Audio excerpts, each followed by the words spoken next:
When Russia invaded Ukraine, oil prices spiked worldwide.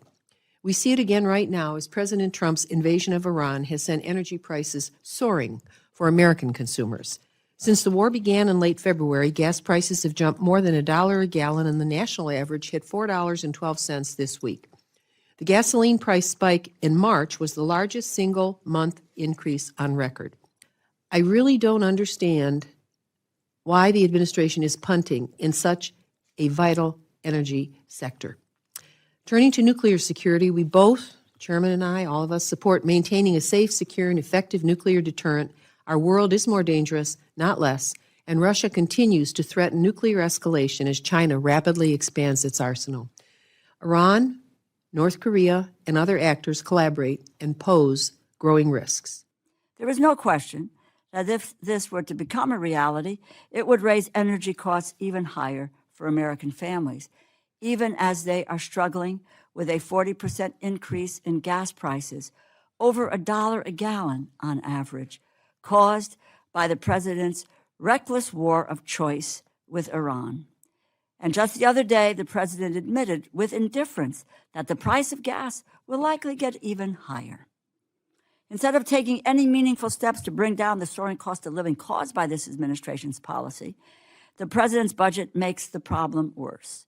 You're talking about energy efficiency. This is an administration that decided on a war of choice in Iran and driving up these costs. I don't know if anybody thought about the consequences. And I would just ask you, because this is your world, did you provide any information prior to February 28th regarding how potential strikes against Iran would impact global energy prices? And what are you doing to address the price impacts? So, of course, from the day I arrived in this seat, I've spoken with the president and the whole administration about Iran and the impacts of action against Iran. So the answer to that is, of course. I'll point out we're putting to end a 47-year conflict with a nation that's threatened peace, stability, American soldiers, and global supply of energy, about to get nuclear weapons. Wow. And in the midst of that crisis, gasoline prices today are $1 a gallon cheaper than they were in the middle of the Biden administration, with no interruption. I'm sorry, of energy flows. I think you're living in a different world, Mr. Chairman. I appreciate your generosity, and I yield back what time I don't have left. Thank you. Everything from the start of this administration to today has set up Americans, and especially Floridians, for a cost of living crisis, and this budget request prolongs it.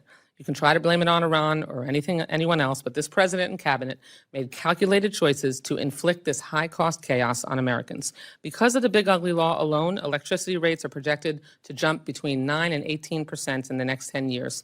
DOE canceled over $12 billion in congressionally appropriated and lawfully obligated energy projects